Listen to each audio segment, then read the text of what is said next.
Hello, my name is Luna, and I never imagined that the day I would feel most invisible would be the day of my own son's wedding. The vineyard estate in Napa Valley looked like something out of a bridal magazine, vines dripping with light. White roses climbing every arch. The sun low and golden as guests laughed with glasses of imported Prosecco. But beneath the curated beauty, there was a quiet erasure happening. Mine. I knew from the moment I saw the seating chart. My name wasn't listed as mother of the groom. No title. Just Luna Kensington. As if I were a distant investor, rather than the woman who raised Gavin through 2 recessions. A bitter divorce. And the years of ramen and Red Bull that got him through business school? They seated me at table 17. Near the kitchen doors. Across from a couple who confused me for the event planner. Still, I smiled. I always smile. That's what you do when you're a woman of a certain age in a room full of curated youth and curated wealth. You hold your posture. You lift your glass. You wait. Until Blair, the bride, turned her perfectly sculpted face toward the young waiter who offered a tray of hors d'oeuvre. She didn't raise her voice. She didn't have to. Just loud enough for the 2 nearest tables to hear. She said, "The staff eats out back." She didn't look at me. Not directly, but her gaze paused briefly on Mariellen, my assistant of 30 years, then slid past me like I was part of the wallpaper. A few guests chuckled. One woman grimaced and stared into her rosé. Gavin, my Gavin, didn't even flinch.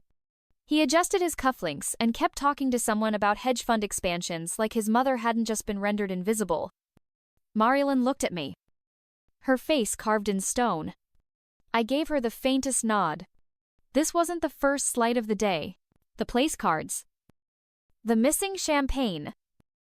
The fact that I had to watch my son say his vows from 2 rows behind a fitness influencer. But this was the moment I knew. I wasn't being overlooked. I was being erased. So I stood. Quietly. Left my glass untouched. Slipped behind the trellis where lavender twisted against the fence like it was trying to escape too. I dialed Victor, my longtime attorney. He picked up on the second ring. Cancel the 20 million. I said. Voice steady. Pause. Luna, you heard me. I said. It was mine to give. And now? It was mine to keep. Victor didn't ask why. That's why he's been with me for 25 years. He just said. Understood. The breeze caught the hem of my jacket as I stepped back into the garden. The jazz quartet had shifted into a breathy cover of some Coldplay song. And the sky was melting into dusk. Mariellen hadn't touched her drink. She rose when she saw me. You're fine. I told her quietly. They're going to need your calm more than ever. We sat. Minutes later, Gavin stood to toast. The guests turned. Glass lifted. I just want to thank everyone for being here, he said. Voice strong and smile brighter than the twinkle lights above us. And especially my mother. Luna Kensington. Who? He faltered. My name dropped like silverware on tile. Silence. Even the music paused. I tilted my head just enough to catch his eyes. He looked away. And just like that, the air changed. Something cracked. And I didn't need a mic to know it. The air was still sweet with Chardonnay and jasmine. But something inside me had shifted. After Gavin's awkward toast limped to a close, and applause came delayed. Obligatory. Then I stayed seated. My hands resting on the linen napkin folded with military precision. I wasn't angry. Not yet. What I felt was older than anger. It was recognition. This wasn't a bad moment. This was the final one. The kind that doesn't explode but confirms what your soul has whispered for years. Later, after the music resumed and laughter floated on cue, I wandered the edge of the vineyard alone. The sun was setting behind the hills. and I let my fingers trail the tops of the grapevines. I thought about the beginning. About Brooklyn. About a boy in a thrift store high chair and a drafting board balanced on a milk crate. I was 28 when my husband walked out. Not a dramatic exit, just a folded note on the kitchen counter and an empty closet. I had Gavin. A shared credit card maxed out at $1. Babe. And a bachelor's degree in interior architecture. No one wanted to honor in job interviews. Every door I knocked on said the same thing in different tones: too young, too soft, too divorced, too much. So I built my own damn door. I started Kensington Atelier in a one-bedroom walk-up with cracked tiles and second-hand lighting. Gavin used to nap beside bolts of fabric. I'd sketch kitchen layouts on the back of grocery receipts. I bartered design work for daycare. Pitched small restaurants. Designed friends' lobbies. Then their friends' homes. Then their investors' penthouses. By the time Gavin hit middle school, we had a downtown office. A client list that included 2 Fortune 100 execs. And a reputation for making modern elegance feel like memory. He grew up with blueprints instead of bedtime stories. My leather portfolio was his favorite toy. He called it Mom's secret suitcase. But something shifted around the time he turned 24. It was a charity gala in Midtown. A waiter asked if he'd like to introduce me during his donor speech. Gavin smiled wide, handed over the mic, and said, "Of course. This is Luna Kensington, founder of Kensington Atelier." I laughed. Everyone laughed. But deep down, something pinched. He never said my mother. Not once. I brushed it off for years. Thought it was just branding. Thought I was being sensitive. Told myself, he's trying to carve space. To step up. To lead. But in the space I stepped aside to give him, he redrew the entire blueprint. Suddenly, I was just Luna in public. My suggestions in meetings became legacy opinions. They rebranded my wallpaper line under a younger designer's name, called it New West. When I confronted him, Gavin smiled like he was humoring me. Said the market favored a fresh aesthetic, and I let it happen. I told myself I was being generous. That stepping back was how we let the next generation rise. But the truth, I wasn't handing him a torch.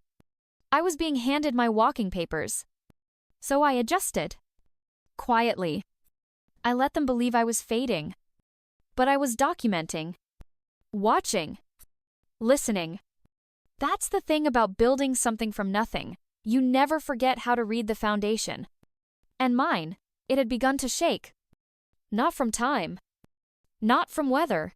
But from the hands I once held steady, now pulling at its roots.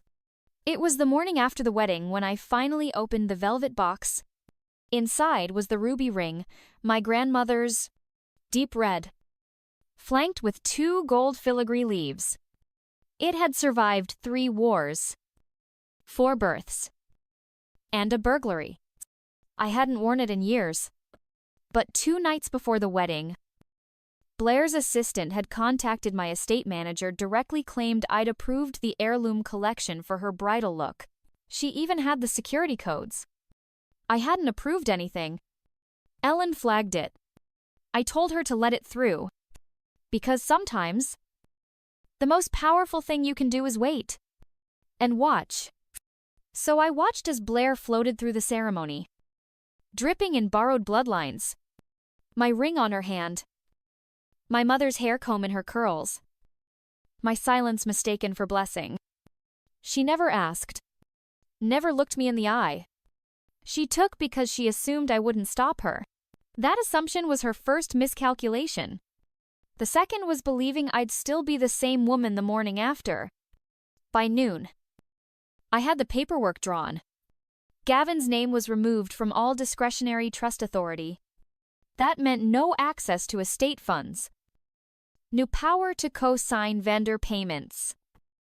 Not even for catered luncheons. A single clause removed. Like cutting a wire before it sparks. By sunset, whispers had already begun. Blair looked radiant at the brunch table, laughing a little too brightly. Fingers wrapped around a mimosa that no longer wore my ring. Gavin sat beside her, smiling on command. But something had changed behind his eyes. Maybe he felt the current shift. Maybe not. The thing about confidence built on borrowed scaffolding, it feels solid until the first beam creaks. That afternoon, Mrs. Evelyn Sanderson approached me by the Rose Garden. She'd once hosted winter salons with my ex-husband back when Park Avenue still meant something. Her voice was soft, words clipped with elegance. "I heard what the bride said yesterday," she murmured. I didn't respond. "They forget," she said. "Who planted the vineyard they're sipping from?" "Still." I said nothing. She smiled slightly, eyes sharp as a jeweled brooch. "Just don't forget who remembers." That was the moment I knew I wasn't alone. Power doesn't always look like noise. Sometimes it wears pearls and drinks lemon water in the shade. I returned to the library that evening, the only room in the house untouched by florists and folded napkins. I opened the locked drawer. Inside were the succession plans, the backup accounts, the emergency protocols. Gavin's name was still on one file. Not ownership. Influence. That ended now. I called Victor. "Amend the Kensington Trust," I said. "Effective immediately. Remove Gavin from all decision-making authority. No advisory rights. No approvals." "What's the reason on record?" he asked gently. "Breach of integrity.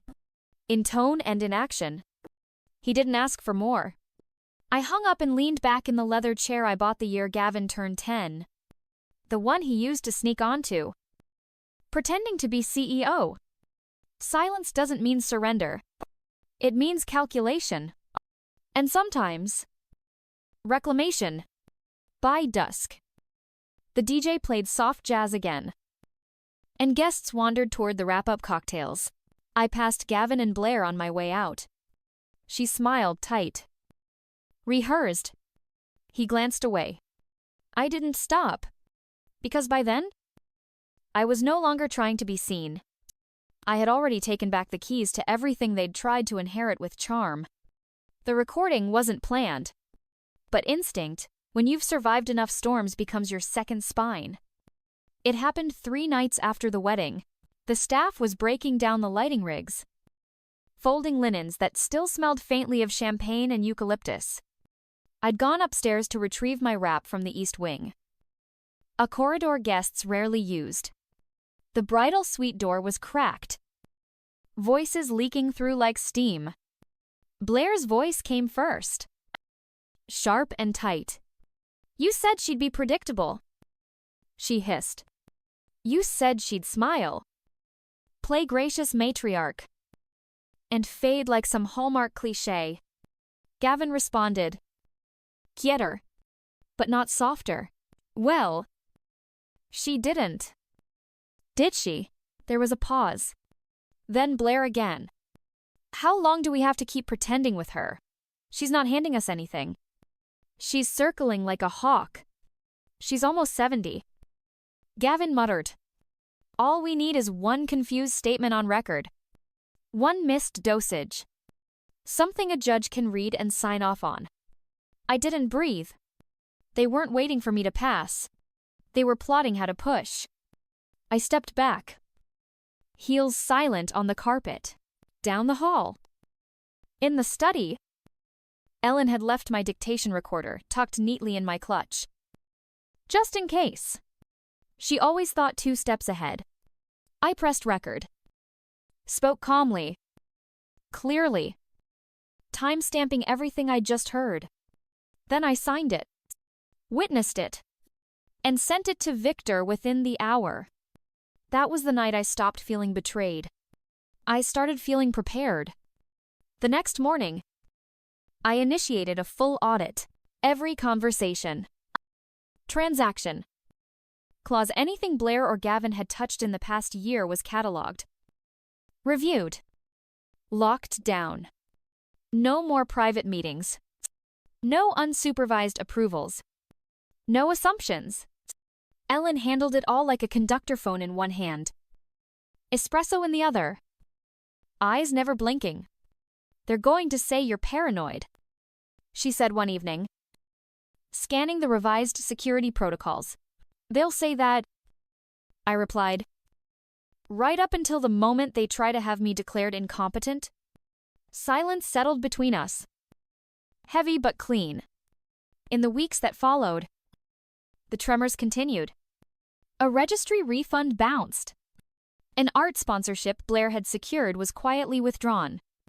The guest list for Gavin's fundraising gala shrank by a third. Word travels fast in places where old money wears new faces. I never said a word. But they knew. Legacy whispers louder than any headline. One afternoon, Victor slid a folder across his desk. Gavin had tried to add himself as co-signatory to a dormant licensing account. It had been denied. Automatically. The clause we rewrote after the wedding had already closed that door. He was beginning to feel the walls move. That evening, I sat by the lake behind my cottage. The sky bruising purple across the water. I watched the wind ripple across the surface. Small but deliberate. Gavin once told me I was too structured, that I smothered. Well, I'd finally structured him out of everything. And the irony, I did it without raising my voice? Because women like me, we don't need volume. We have precision. And when you take precision away from the greedy, they mistake it for war. Let them. The letter came on a Wednesday. Thick cream cardstock. Hand-delivered. No return address. But I recognized the handwriting instantly. Gavin's. Always too elegant for his own good. Like he was trying to convince the world he belonged somewhere better. I didn't open it right away. I let it sit on the marble counter while I made coffee. Watered the orchids. And fed the cat. When I finally unfolded it, I already knew what it would say. Not quite an apology. Not quite a confession. Just enough regret to feel performative. He wrote about stress. About pressure. About how Blair had made him feel seen in a way he hadn't felt since childhood. A clever dig cloaked in sentimentality. He didn't mention the inheritance. Didn't mention the recordings. But he did ask to meet. Said he wanted to reset the tone. I burned the letter in the fireplace before finishing my coffee. Because forgiveness isn't a currency you hand out like party favors. It's a decision made after accountability. Not in place of it. That weekend, Blair called Ellen directly. A last-ditch move. She asked if she could host a charity brunch at the estate, something photogenic. Something to soften the press that had started circling her boutique's failed expansion in Austin. Ellen handed me the phone on speaker. Hi, Luna. Blair said. Her voice sugary. I just thought it would be good optics for us to show unity. You know, I paused. Just long enough for her to feel the air thin? No. I said gently, I think it's better we show honesty. Click. No drama. No flair. Just finality. And that, strangely, was the beginning of peace. In the months that followed, the estate blossomed. Not just the grounds, though. The wisteria had never been thicker, but the energy. Guests returned. Old friends dropped by for tea without needing an invitation. I reinstated the annual scholarship for local girls in STEM.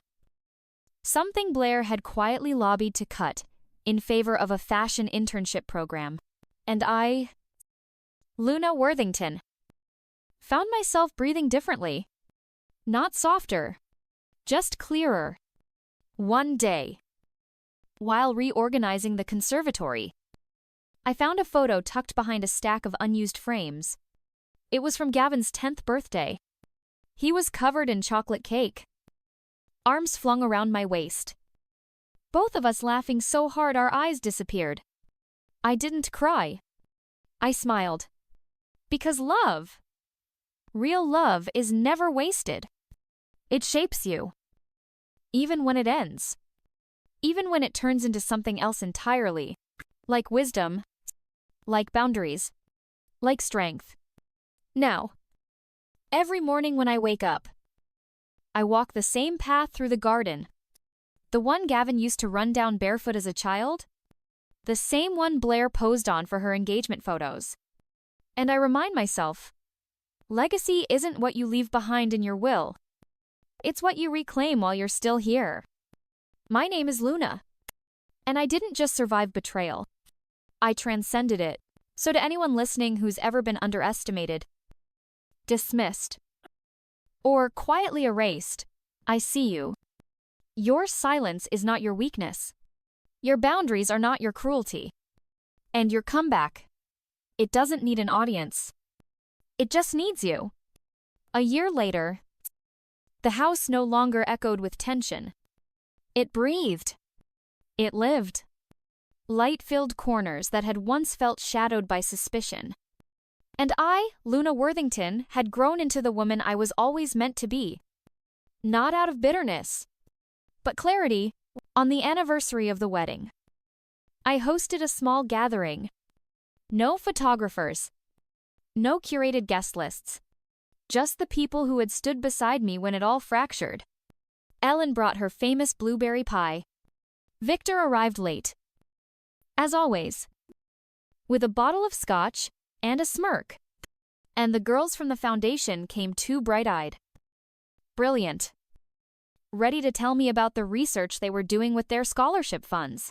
One of them, a soft-spoken senior from Howard named Trinity, stood beside me as the sun set over the garden.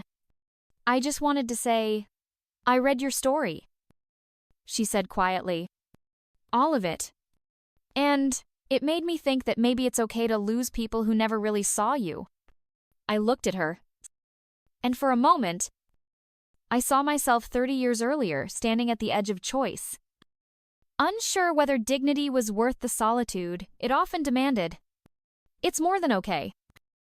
I said, it's necessary. We watched the wind move the lavender. Watched the candles flicker along the stone wall. Then Trinity said something that stayed with me. You didn't just protect your legacy. You taught it to fight. That night, after everyone left, I sat by the lake again. This time with no sorrow. Just stillness. And I thought about everything I had unlearned. That silence meant obedience. That family meant forgiveness without question. That strength meant never breaking. All lies. Sometimes. The greatest strength is the ability to rebuild yourself in full view of the people who tried to tear you down and do it without explaining a single thing. Gavin moved to New Mexico. I hear he's trying to open a vineyard. Blair married a media consultant and launched a podcast called Second Chances. They can have their narratives. I'm busy living mine. This estate, my family's legacy, is no longer just a place of history. It's a sanctuary. A classroom. A promise. We offer internships now, not in fashion, but in law, finance, and environmental science. Real tools. Real futures. I mentor every student who comes through our door. Not because I need to prove anything, but because they deserve to know what real guidance looks like. And here's what I tell them. You don't have to be loud to be powerful. You don't have to be cruel to be clear. And you don't owe anyone access to your heart just because they share your blood. That's not cold. That's wisdom earned the hard way. So, to anyone listening who's ever felt cornered, controlled, or gaslit into believing they owed their silence for the sake of peace, you never did. And the moment you decide to walk away from manipulation, you're not breaking the family. You're saving yourself. My name is Luna Worthington. And this is the part of the story where the woman doesn't fall apart. She builds an empire from what they tried to bury her with. And she smiles because she knows they never saw her coming. My name is Luna Worthington. And if you've come this far, maybe, just maybe, you've felt what I once did. That aching silence in the pit of your stomach when you realize the people you trusted were only loyal to your usefulness. That moment when the curtain lifts, and the ones you thought were your protectors were the ones quietly feeding the fire. But this story doesn't end in fire. It ends in light. You see? A year and a half after everything unraveled, I stood on a stage in Chicago under a simple white spotlight about to give the keynote at a women's leadership conference. I wasn't there to talk about betrayal. I was there to talk about resilience, about dignity, about the kind of strength that doesn't roar, it endures. I began by asking a question. How many of you have been told to be quiet? For the sake of someone else's comfort, nearly every hand in the room went up. I smiled. Not in bitterness, but in recognition. Because I'd lived it too. And then I told them the truth. That boundaries are not walls. They are doors. And the right people will knock, not break. That love without respect is just possession dressed in poetry. That silence is not the price of peace, it's the burial of self. And most of all, that you are allowed to change the story, even if it means starting over without applause. After the speech, a young woman with copper curls and tear-streaked cheeks came up to me. She whispered, "My mom used to tell me that speaking up would make me unlovable." I looked her in the eye and said, "Then it's time to rewrite the script. Because the truth is, this story was never just mine. It belongs to every woman who stayed too long in a room where her voice was a threat. Every person who was told that keeping the peace meant keeping quiet. Every dreamer who dimmed their light to make others comfortable. It belongs to you." So what's the lesson in all of this? It's that healing isn't loud. It's not always triumphant. It doesn't always come with closure or apologies or even justice. But it comes in the way your breath deepens when you realize you no longer owe explanations. In the way your hands stop shaking when you say no without guilt. In the way your reflection no longer looks like a stranger. That is healing. That is the victory. Not the headlines. Not the revenge. Not the spectacle. But the quiet knowing that you survived. And then you soared. So let me leave you with this. Don't wait for permission to protect your peace. Don't apologize for walking away from people who built their comfort on your silence. And don't ever believe that your softness makes you weak. Because real power, it looks a lot like grace under pressure. It sounds a lot like I choose myself. And it feels like freedom. My name is Luna Worthington. And I didn't just rebuild my life. I reclaimed it with both hands. A clear voice. And a heart wide open for the future. And now, it's your turn.